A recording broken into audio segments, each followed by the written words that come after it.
하나님 말씀 봅니다. 누가복음 21장 29절에서 33절까지. 신약성경 133페이지 누가복음 21장 29절.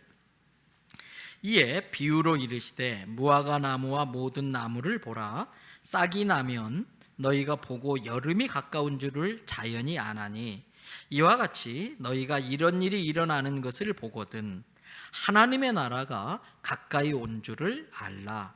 내가 진실로 너희에게 말하노니 이 세대가 지나가기 전에 모든 일이 다 이루어지리라. 천지는 없어지겠으나 내 말은 없어지지 아니하리라.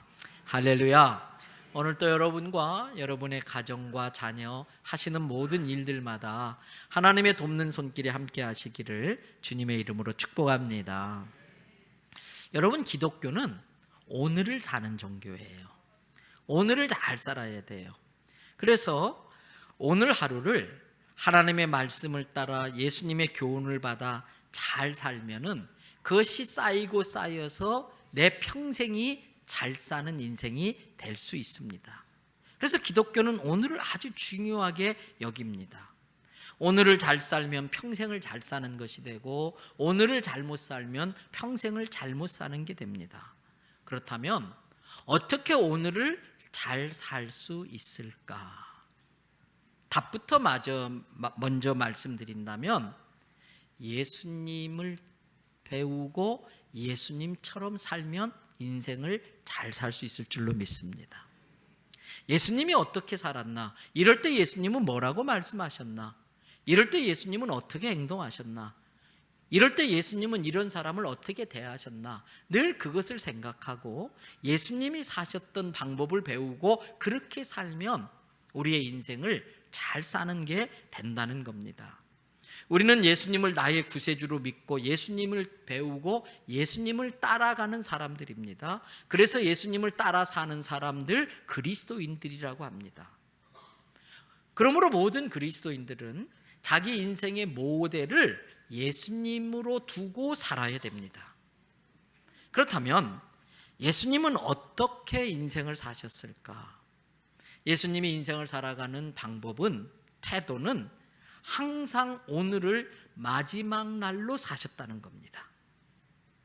그래서 우리가 오늘을 잘 살아서 내 평생을 잘 사는 인생으로 만들기 위해서는 오늘 하루를 마지막이라는 생각으로 사셔야 되는 겁니다. 자, 그런 일이 있으면 안 됩니다만 여행에 갔다가 소매치기를 당했어요. 지갑을 다 잃어버렸어요. 아무것도 없어요. 그런데 그나마 다행이라고 이쪽 주머니에 넣어놨던 10,000원짜리 한 장이 남아있어요. 그러면 여러분, 그 10,000원짜리는 어떻게 써야 될까? 에라 모르겠다, 분위기 한 잔 내자, 커피 한 잔 쫙 마시고 끝내요? 그렇게 못 써요. 이 10,000원을 가지고 전화를 해야 될까, 어떻게 해야 될까? 방법을 아주 가장 잘 쓰려고 그 10,000원짜리 한 장을 함부로 그냥 못 쓰잖아요. 왜? 전에는 10,000원짜리 아무렇지도 않게 썼어요. 근데 그 10,000원짜리는 달라요. 어떤 10,000원짜리예요? 마지막 10,000원짜리잖아요. 마찬가지로 우리 인생을 오늘 내가 마지막을 살아간다 그러면 오늘 함부로 쓸 수 없어요. 오늘 하루를 그냥 의미 없게 그냥 날려보낼 수가 없는 것입니다. 예수님은 인생을 늘 그렇게 사셨어요. 그래서 예수님은 늘 자기 인생의 마지막인 저 십자가를 생각하며 사십니다.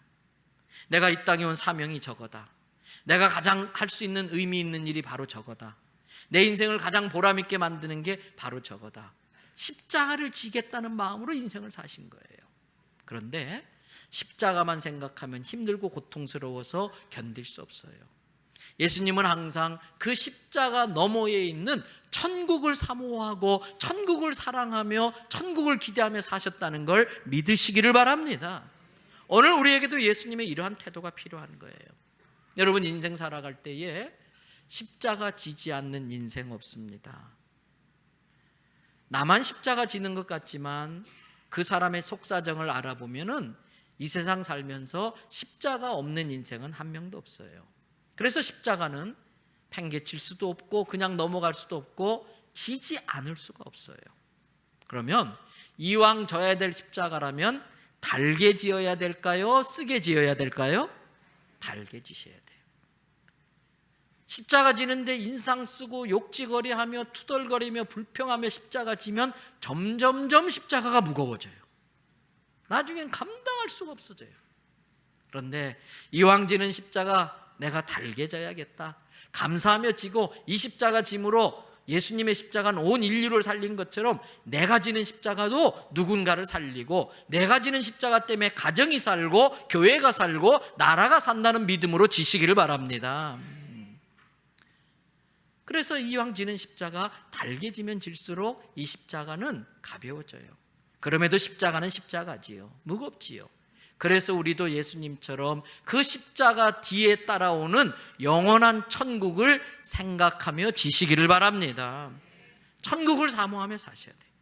오늘 하루도 마지막 같은 심정으로 내가 져야 될 십자가 지대, 이 십자가 뒤에는 천국이 있다고 하는 기대와 기쁨과 믿음을 가지고 달게 오늘의 십자가를 질 수 있기를 바랍니다.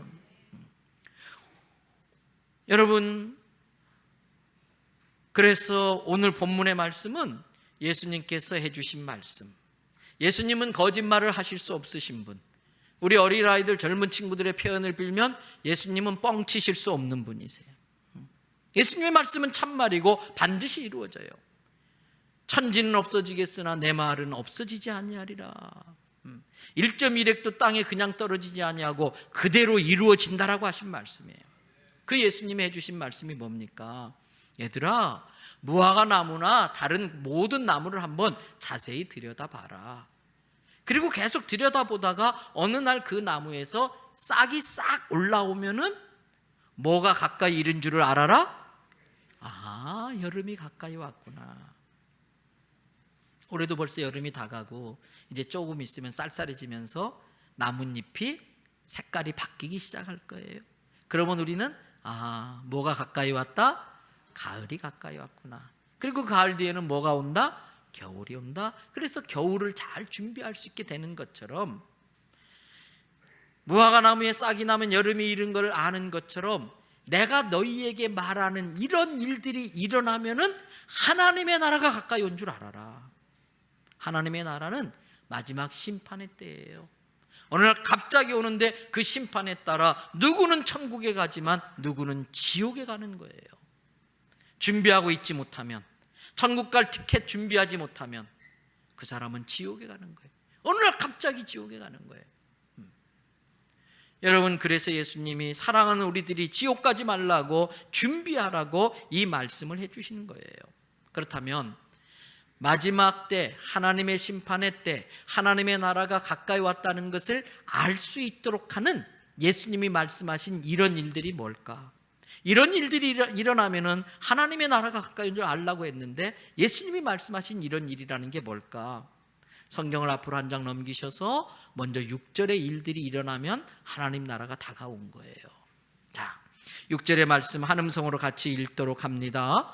너희 보는 이것들이 날이 이르면 돌 하나도 돌 위에 남지 않고 다 무너뜨려지리라. 이건 무슨 말이냐면 어떤 사람이 예수님하고 예루살렘 성전 앞을 지나가다가 예수님, 저 성전 한번 보세요. 대단하지요? 너무나 아름다운 거예요. 너무나 멋진 거예요. 그리고 거기에 보니까 사람들이 하나님 나를 좀 도와주세요 그러면서 많은 헌물을 갖다 바쳤어요. 엄청난 금은 보화도 있고. 그러니까 이 사람이 대단하지요? 저것들이 우리를 지켜줄 겁니다. 그런데 예수님께서 아니야. 저렇게 멋있어 보이지만 그날이 되면은 돌 위에 돌 하나 남지 않고 깡그리 무너질 거야. 이 사람이 깜짝 놀란 거예요. 아니 예수님, 어떻게 그런 일이 일어납니까?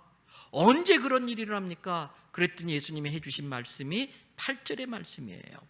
자, 8절 말씀 우리 다 같이 한번 읽어보도록 하겠습니다. 8절 말씀. 주의하라, 많은 사람이 내 이름으로 하겠으나 그들을 따르지 말라. 미혹받지 않도록 주의하라.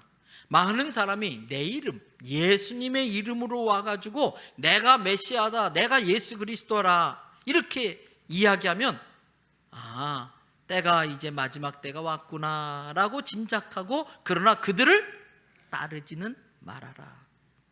여러분, 돌 위에 돌 하나 남지 않고 무너진다는 것이 우리에게 어떤 의미로 해석될 수 있냐면, 이스라엘 백성들은 그 예루살렘 성전이 자기들을 지켜줄 줄 알았어요. 그 성전에서 제사를 드리고 하는 그러한 행위들이 자기를 지켜줄 줄 알았어요. 그런데 그들의 모든 그러한 행위들이 거짓 선지자, 잘못된 종교 지도자들의 미혹돼 가지고 화려한 형식만 있지 껍데기만 있지 알맹이가 없는 거예요. 하나님을 두려워하는 마음이 없기 때문에 겉으로는 하나님 제사 지내면서 밖에 나가서는 엉뚱한 짓 다 하고 있는 거예요. 그러면서 거짓 선지자들이 괜찮아 문제없어 다 잘 될 거야 내가 너희를 축복하노라 이 말에 그냥 혹해가지고 그러한 자기들의 헌물이 자기를 지켜줄 줄 아는 거예요. 우리도 잘못하면 그렇게 됩니다.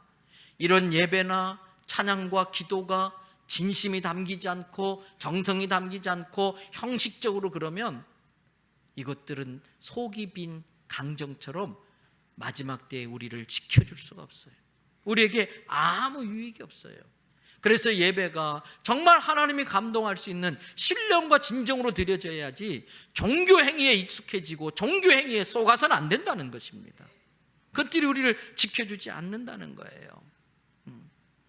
여러분, 마지막 때에 거짓 선지자들에게 미혹되지 마시기를 바랍니다.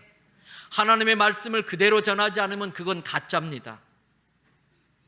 어떤 사심을 품고 전해야 될 하나님의 말씀을 슬쩍 빼내버리고 전하지 않으면 가짜입니다. 어떤 사심을 품고 성경에 없는 것을 자기 생각, 자기 철학, 자기 사상을 덧붙여서 전하면 그건 가짜입니다. 어떻게 하다 보니까 제가 저희 교단에 신학교육 정책을 책임지는 신학교육정책위원회 위원장이 됐어요. 지난주 중에 올라가서 그 위원회 모임을 하면서 서울신학대학교에서 총장님과 위원들과 함께 모여 이런저런 회의를 했어요. 제가 어떤 교수님과 대화를 하다가 그런 말씀 드렸어요. 교수님이 생각하는 것 가르치지 마시고 성경에 있는 것을 가르치세요. 자꾸 교수님의 논리나 사상이나 철학을 주입시키려고 하지 말고 성경이 말하는 대로 성경만 가르치면 됩니다. 여러분, 성경의 진리를 지켜낼 수 있기를 바랍니다. 그러한 가짜들에게 속아가지고 미혹받아서 엉뚱한 짓을 하고 엉뚱한 대로 끌려가는 거예요. 부산에도 얼마나 많습니까? 멀쩡한 교회 잘 다니다가 순간에 미혹돼서 신천지 같은 데 이끌려가가지고 인생 망치고 재산 다 갖다 바치고, 신천지 교주 이만희 안 죽는다 그러는데 지금 곧 죽으려고 골골거리고 지발로도 못 걸고 휠체어 타고 다니고 있는데 죽지 않는다고 속이면서 계속 갖다 헌금 바치게 만들고, 전에 안상홍 증인회라고 했다가 이제는 이름을 그럴듯하게 바꾸어가지고 하나님의 교회라고 하는 이단, 안상홍이 안 죽는다고 가더니 죽으니까 이제는 안상홍 그 부인을 한학자 씨를 갖다가 교주로 세워서 이제 하늘 아버지에서 하늘 어머니를 섬기는 교단으로 만들어버린, 이런 데 다 미혹되는 거예요. 문선명의 통일교도 마찬가지고요. 여호와의 증인들도 그렇고요. 여러분, 이런 것에 미혹되지 마시길 바랍니다. 대한민국은요, 왜 재림 예수가 그렇게 많은지 모르겠어요. 자칭 내가 예수라는 거예요. 여러분, 이렇게 자기가 자칭 메시아라고 예수라고 말하는 것을 심리학 정신과에서는 메시아닉 사이코라고 그래요. 메시아닉 사이코. 어느 정신병원에 메시아닉 사이코들이 모여 있었어요. 그 중에 한 정신병자가 눈만 뜨면 나는 하나님의 아들 예수다, 나는 하나님의 아들 예수다 그러는 거예요. 그러니까 옆에 방에 있던 다른 환자가 나는 그런 아들 둔 적 없다, 나는 그런 아들 둔 적 없다. 그러니까 또 옆에 있던 다른 환자가 맞습니다 아버님, 제가 진짜 아들입니다, 어찌하여 나를 버리시나이까. 이런 메시아닉 사이코에 쏘가 넘어가가지고 거짓 종교 행위와 이런 것에 미혹돼가지고 인생을 망치는 사람들이 많아요. 사랑하는 대연성결교회 성도 여러분, 거짓에 속지 마시기를 바랍니다. 그래서 다시 8절 뒷부분을 보세요. 많은 사람들이 내 이름 예수님의 이름으로 와서 이르되 내가 그라하며 내가 예수라 하며 때가 가까이 왔다 하겠으나 때가 가까이 왔으니 나를 따르라 이렇게 하겠지만 그를 따르지 말라. 깨달아지면 아멘. 그래서 여러분, 마지막 때가 오면 예수님이 알려줬습니다. 가짜들이 많이 나타나 미혹할 거다. 두 번째 어떤 일이 일어날까? 9절 말씀 보세요. 9절에 보니까 뭐와 뭐의 소문? 난리와 소요의 소문 그랬어요. 뉴스가 뭡니까? 뉴스가 뭐예요? 우리가 자는 사이에 밤새 멕시코에서 이런 난리가 났습니다. 그게 뉴스예요. 우리가 잠자는 사이에 저기 터키에서, 저 프랑스에서 이런 소요가 일어났습니다. 그게 뉴스예요. 여러분, 예수님은 그러한 난리와 소요의 내용에 대해서 우리에게 자세히 가르쳐 줬는데 10절에 나오고 있어요. 자, 10절을 보면 뭐와 무엇이, 무엇과 무엇이, 민족과 민족이, 뭐와 무엇이, 나라와 나라가 대적하여 일어난다. 입에 담기도 끔찍한 용어이긴 하지만 민족 말살 정책, 종족 청소, 민족과 민족이 싸우는 거예요. 실은 우리나라도 남한과 북한이 민족과 민족끼리 지금 싸우고 있는 거예요. 또 나라와 나라가 대적하여 일어나고. 여러분, 1차 세계대전과 2차 세계대전을 치르면서 온 인류가 멘붕에 빠졌어요. 어떻게 가장 고등동물이라고 하는 지성인이라는 인류가 이렇게 끔찍하고 잔인한 짓을 저지를 수 있나? 일본들의 그 마루타 생체 실험, 또 히틀러 나치의 그러한 가스실. 그래서 더 이상 이런 히틀러 같은 괴물들이 나오면 안 되겠다 싶어서 전 세계 지도자들이 모여 만든 기구가 있습니다. 그게 바로 뭐예요? 유엔이라는 거예요. 그런데 여러분, 그 유엔을 만들면서 유엔 헌장에 이런 말이 있습니다. 우리는 다음 세대를 전쟁으로부터 구할 것을 결심하면서 유엔을 조직한다. 그런데 아십니까? 그렇게 큰 마음으로 유엔을 조직한 이후로 오늘까지 여전히 지구상에 전쟁이 없었던 날은 단 하루도 없습니다. 전쟁이 없었던 단 하루도 없게 만든 일조한 나라 중에 하나가 대한민국입니다. 왜요? 지금 대한민국은 종전이 아니라 휴전입니다. 마칠종 종전이 아니라 실휴자 전쟁을 잠깐 쉬고 있는 거예요. 왜? 하도 싸우다가 지치니까 다시 힘길러서 한판 붙어보자고 지금 쉬고 있는 거예요. 지금 우리는 전쟁 중인 거예요. 그래서 이런 것들도 다 기록에 들어가기 때문에 세계 역사상 유엔 창설할 이유도 전쟁 없는 날이 하루도 없어요. 지금도 아프리카에서 저런 중남미에서 계속 싸움질이에요. 그뿐 아니라 지금 한반도를 중심으로 미국과 중국, 미국과 러시아, 또 러시아와 또 일본, 중국과 일본 막 으르렁거리면서 싸우고 있잖아요. 나라와 나라가 대적해서. 그래서 지금 전 세계 사람들이요, 우리 대한민국 사람들을 보고 놀랜대요. 대단하다고. 제가 그 카톡이나 페이스북을 통해서 외국에 있는 친구들하고 이렇게 소식 들어보면 진짜 놀랜대요. 왜 그러냐 그랬더니 어떻게 저런 상황에서 간 크게 저렇게 저 나라에 붙어 있느냐. 외국 사람들이 볼 때는 지금 한반도 땅에서 계속해서 핵폭탄 실험하고 미사일 쏴 올리고 수소폭탄 시험하고 거기다가 또 사드 배치하고 그러니까 곧 전쟁 터질 것처럼 그렇게 알고 있는데 어떻게 여기서 살고 있느냐 하는 거예요.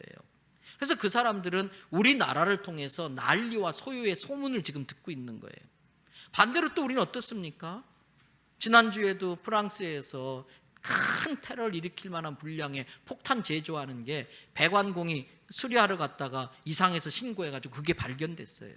벨기에나 지난번 파리에서 있었던 그때 사용된 테러와 똑같은 폭탄을 제조하다가 다행히 미리 발견해서 수천 명의 생명을 구할 수 있었지요.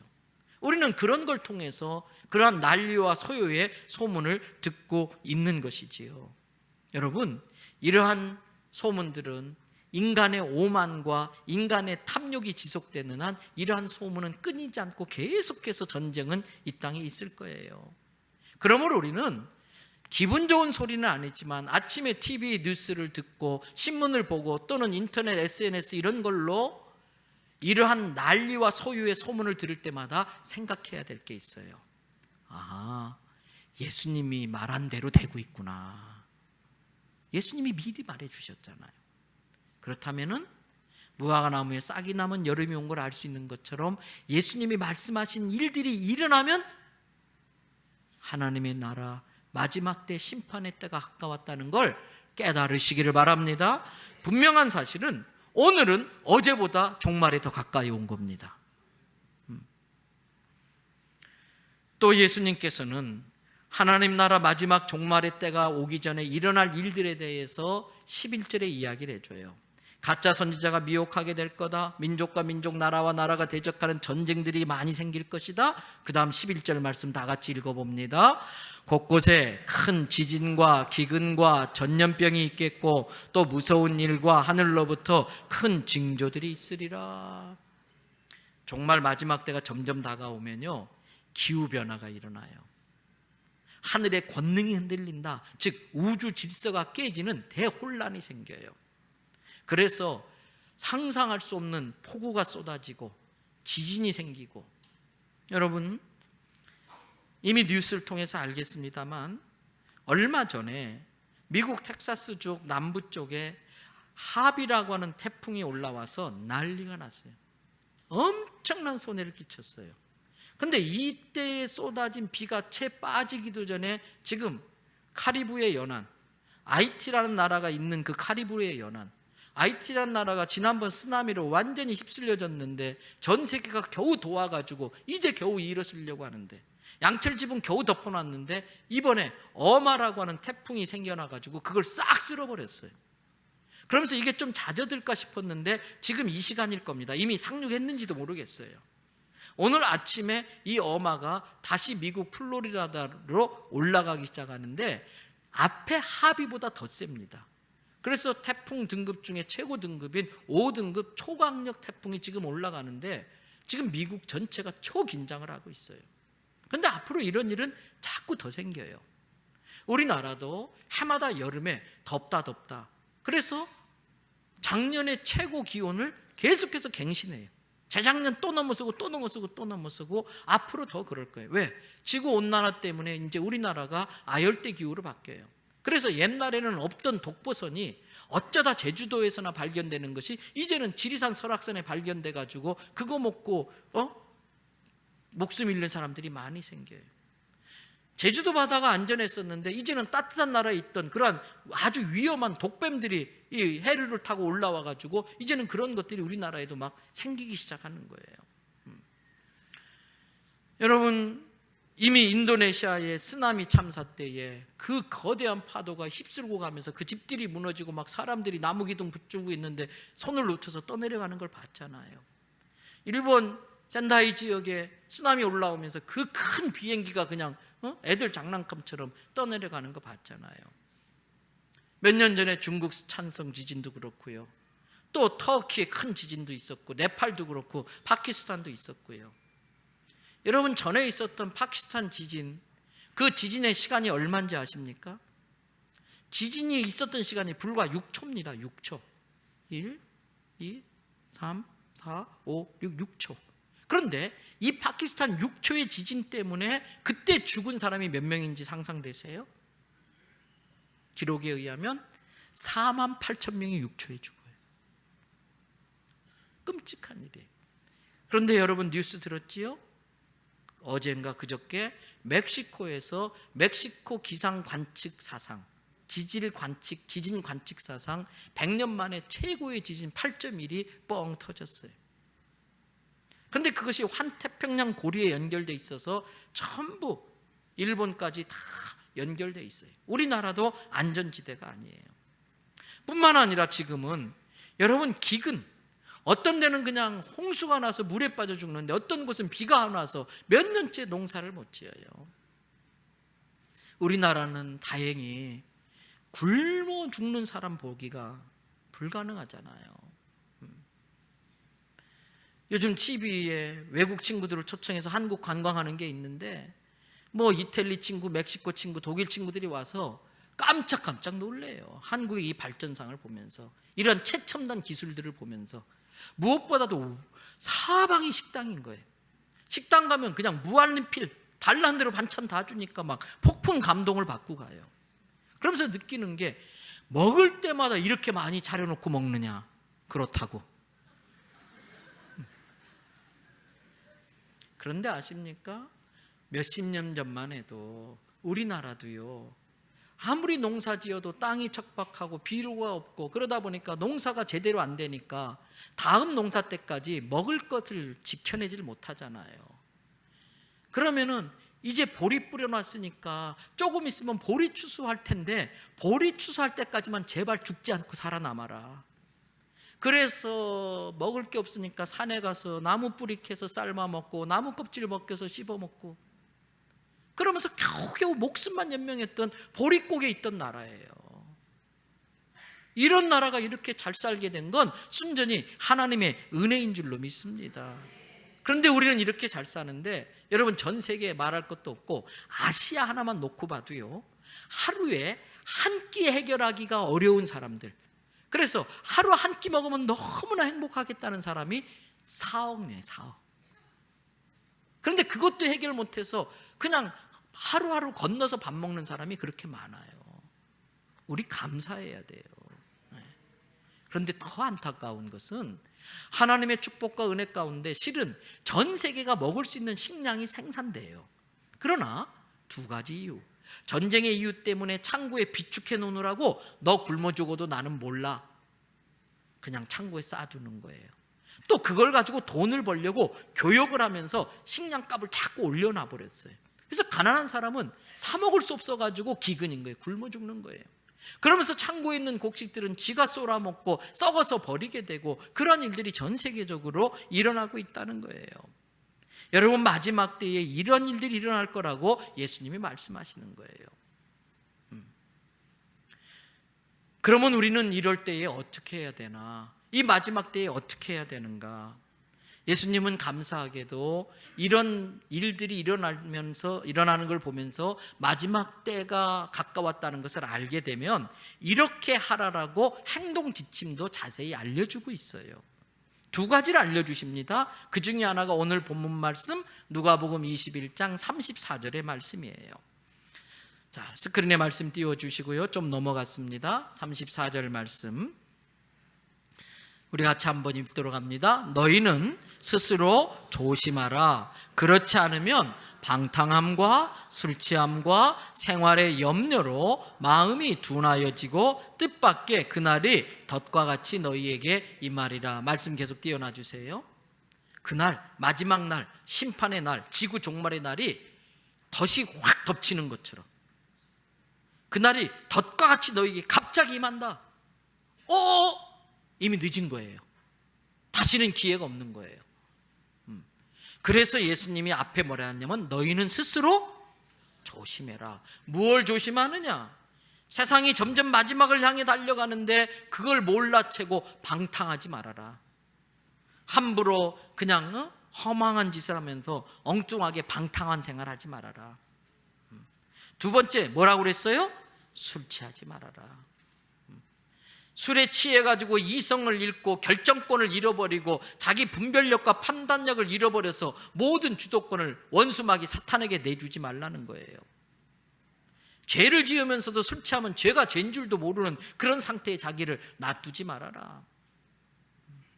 그리고 세 번째가 아주 중요해요. 뭐로 말미암아? 생활의 염려로 말미암아 마음이 어떻게 된다? 둔하여진다. 무화과나무에 싹이 난 것을 민감하게 눈치채야 되는데 당장 먹고 사는 일의 염려 때문에 마음이 둔해져 가지고 마지막 때가 오는 걸 모르고 있다가 덫과 같이 그날이 확 임하면서 아이고 그때 가서 울고 난리 쳐봤자 이미 끝났다는 거예요. 그래서 마치 그러한 모습을 성경은 오늘날의 모습이 노아의 시대와 같다 그랬어요. 노아 시대는 어떤 시대냐면은 이제 홍수가 임해서 하나님의 심판이 옵니다 라고 이렇게 이야기하는데도 불구하고 그 말을 우습게 들은 거예요. 그 말하는 노아를 비웃는 거예요.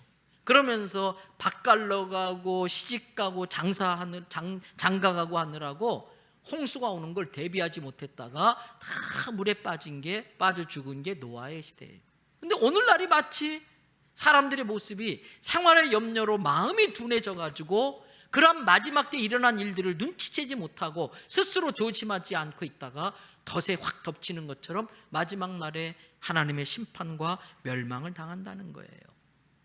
그래서 그렇게 되지 않기 위해서 두 번째 행동 지침을 줬는데 그게 36절입니다. 누가복음 21장 36절 다 같이 읽습니다. 이러므로 너희는 장차 올 이 모든 일을 능히 피하고 인자 앞에 서도록 항상 기도하며 깨어 있으라 하시니.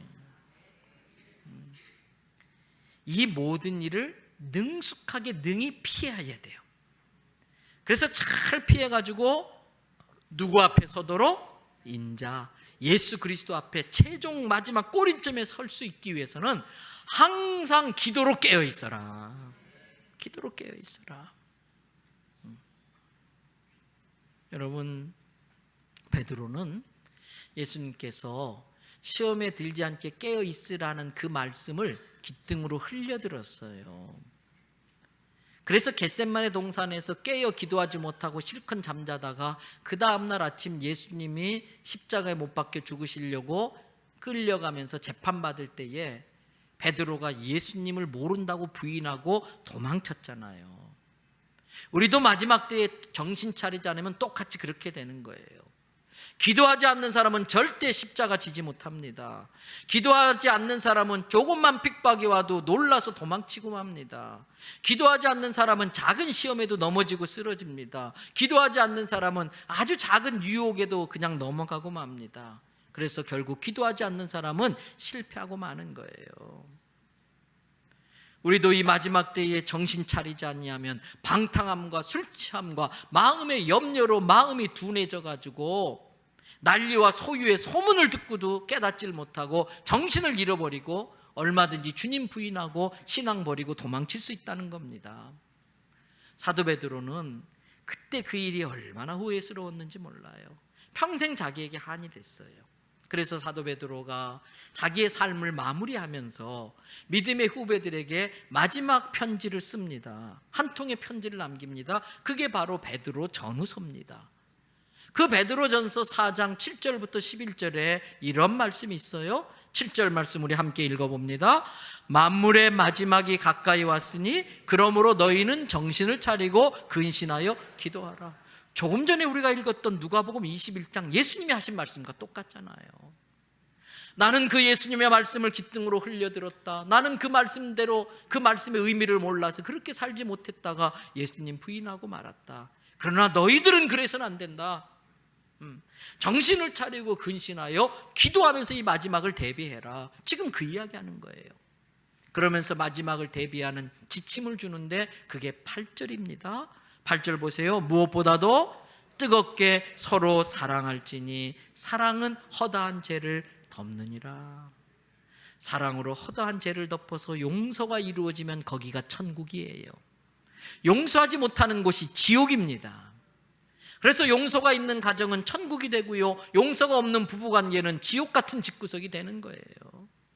교회도 마찬가지입니다. 아무리 우리가 찬양하고 예배해도 서로 품고 사랑하고 용서하면 천국이지만 서로 성도끼리 으르렁거리고 벼르고 자꾸 이렇게 핀잔 주고 자꾸 무시하고 그러면은 여기는 지옥이 되고 마는 거예요.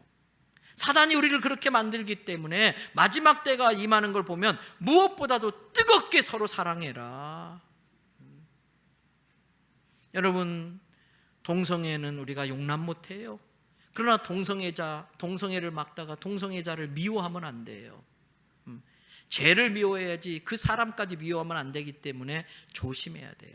그래서 그들을 그 동성애에서 건져내려고 하니까 우리가 먼저 알아야 되기 때문에 그러한 아카데미도 돈을 많이 들여가면서 하는 거예요. 뭔가 배워야지요. 여러분의 자녀들도 그렇게 미혹될 수 있기 때문에 부모들이 그러한 강의를 듣고 배워야만이 애들을 정확히 볼 수 있고 그 아이들을 거기서 건져낼 수가 있는 겁니다. 여러분, 아직까지도 대한민국은 그래도 동성 결혼은 안 된다고 하는데 생각밖에 퍼센트가 안 많아요. 58%인가 그래요. 그리고 34%는 동성 결혼해도 좋다라고 이렇게 돼버렸어요. 그런데 더 위험한 것은 20대 이하의 앙케이트 조사는 68%가 동성 결혼 괜찮다예요. 우리들의 중고등부 청소년 자녀들이 지금 그러한 생각을 갖고 있기 때문에 여러분 배우셔야 돼요. 사랑하는 법을 알기 위해서, 사랑하는 방법을 배우기 위해서라도 이러한 강의들을 듣고 그러한 사람들을 사랑함으로 거기에서 빼나와야 되는 겁니다. 그리고 마지막 때일수록 어떻게 해야 되느냐? 9절을 보세요. 서로 대접하기를 원망 없이 하고. 예수님이 그랬어요. 너희가 남에게 대접을 받기를 원하는 대로 너희가 먼저 남을 대접하라. 이것이 선지자 율법이요 강령이니라 그랬어요. 대접한다는 건 뭘까? 상대를 하나님 사랑하듯이 사랑한다는 뜻이에요. 그런데 나를 대접하라고 하는 것은 하와가 사단에게 쏘가 넘어갔잖아요. 네가 선악과 따먹으면 하나님처럼 된다. 그 말에 쏘가 넘어간 것처럼 우리도 내가 하나님인데 왜 나를 하나님처럼 대우 안 해주지? 내가 이 정도 이런 사람인데 자기가 최고예요. 자기가 전부예요. 대접받으려고만 하고 대접하려고 하지 않아요. 말세가 되면 다 그런 식이 된다는 거예요. 그래서 정신 차려서 나보다 남을 낮게 여기고 남을 대접함에 있어서 왜 나는 저렇게 대접 안 해주지? 원망과 불평 없이 남을 대접하기를 힘써라. 남을 높여주고 존중하면 거기가 천국이고 남을 깎아내리고 무시하고 그러면 깔아뭉개면 그게 지옥인 거지요. 그리고 10절에 다 같이 한번 읽어보겠습니다.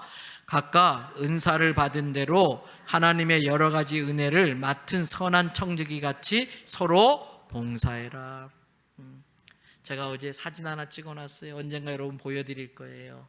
어제 토요일 날 퇴근하려고 후문을 나가는데 여자 화장실이 막 복잡해요. 시끄러워요. 뭔가 갔더니 어떤 교회 학교 선생님 한 분하고 여학생 초등부 어린이들 몇 명이서 그 볼일 본 휴지 같은 걸 다 비닐봉지에 모아가지고 그 휴지통에다가 손을 넣고 다 세제로 닦고 바닥에 무릎까지 바닥을 다 닦는데 얼마나 이쁘든지요. 그래서 제가 사진을 하나 딱 찍어놨어요. 우리 모두에겐 섬겨야 될 사명이 있어요. 서로 봉사해야 돼요. 이 교회가 하나님의 나라가 되고 천국이 되기 위해서는 섬기는 사람들이 많아야 돼요. 여러분 오늘 점심 꼭 잡숫고 가세요. 왜냐하면 떡이 있고 수육이 있더라고요. 권사님 한 분이 팔순이시라고 성도들 기도해 주셔서 고맙다고 정성껏 또 수육을 준비해 주시고 또 장례식 섬겨주시고 고맙다고 떡을 준비해 주셨어요. 자꾸 대접하려고 그래야 돼요. 자꾸 흘려보내야 돼요. 여러분 그리고 11절에 그러면서도 누가 말을 하려면 사람의 말 자기 생각 말하지 말고 교수님의 생각을 가르치려고 하지 말고 성경의 말씀 하나님의 말씀을 가르치세요 한 것처럼 우리 입에는 하나님의 말씀만 담겨지기를 바랍니다. 그리고 누가 봉사하려면 하나님이 공급하시는 힘으로 내 힘으로 할 수 있는 게 아무것도 없습니다. 주의 은혜입니다. 하나님 앞에 모든 영광을 돌리고 그러면서 모든 영광은 하나님이 받으시게 만들어야 할 줄로 믿습니다. 여러분 이제 말씀 마치려고 합니다. 내 마지막이 왔다면 내 시간을 어떻게 써야 될까? 마지막 남은 10,000원짜리 한 장 어떻게 써야 될까 고민하는 것처럼 주님 곧 오신단 말이에요. 오늘은 어제보다 하루가 더 종말에 가까워졌다니까요. 이 마지막 때에 정신 바짝 차려야 돼요. 오늘을 마지막 사는 마음으로 잘 살아야만이 내 인생이 잘 살아질 수 있는 거예요. 아직도 구원에 확신이 없는 분이 있습니까? 예수님을 꼭 만나셔야 돼요. 절대 지옥 가시면 안 돼요. 오늘 우리 교회 처음 등록한 분부터 시작해서 절대 한 분도 지옥 가시면 안 돼요. 예수님이 구세주임을 확신하고 그리고 내 사랑하는 가족이 지옥 가지 않도록 부지런히 복음 전하시기를 바랍니다. 지금 전 세계가 동성애 열풍이 불고 있어요. 이 동성애는 아주 뿌리가 깊어요. 그래서 여러분 창세기에 나오는 소돔과 고모라성 알지요? 동성애라는 단어가 그 소돔성에서 나왔어요. 소돔 사람들이 동성애를 그렇게 많이 했어요. 그래서 하나님께서 사자를 보내서 롯을, 아브라함의 조카 롯을 구해내려고 하나님의 사자를 보냈는데 이 소돔 사람들이 잘생긴 걸 보고서 저 사람들과 우리가 성관계를 갖겠다고 내놓으라고 할 정도로 이 동성애의 뿌리가 깊어요. 그런데 지금 전 세계가 동일풍을 일으키는데 하나님께서 다시는 홍수로 멸하지 않겠다고 하신 약속, 사인으로 우리에게 준 것이 뭡니까? 무지개, 7색깔 무지개. 근데 이 동성애자들은 하나님을 조롱하려고 무지개 7색깔에서 한 가지를 딱 빼가지고 6색깔 무지개를 만들어서 동성애 깃발로 이용하고 있어요. 지금 이 깃발이 해운대, 옛날 해운대역에서 해운대 백사장까지 군함로에 동성애 축제를 하면서 그 깃발로 채우려고 하는 거예요. 그래서 우리가 우리 성도들의 헌금으로 이런 전단지를 만들어서 그걸 막아내야 되는 거예요. 내 자식들에게 아무리 많은 유산 물려줘도 우리 자식들이 사는 나라가 타락한 나라, 멸망할 나라, 하나님의 진노를 당해야 될 나라라면은 우리 자식들도 거기에서 안전할 수 없잖아요. 그래서 여러분, 우리 교회라도 다른 데는 모르겠어요.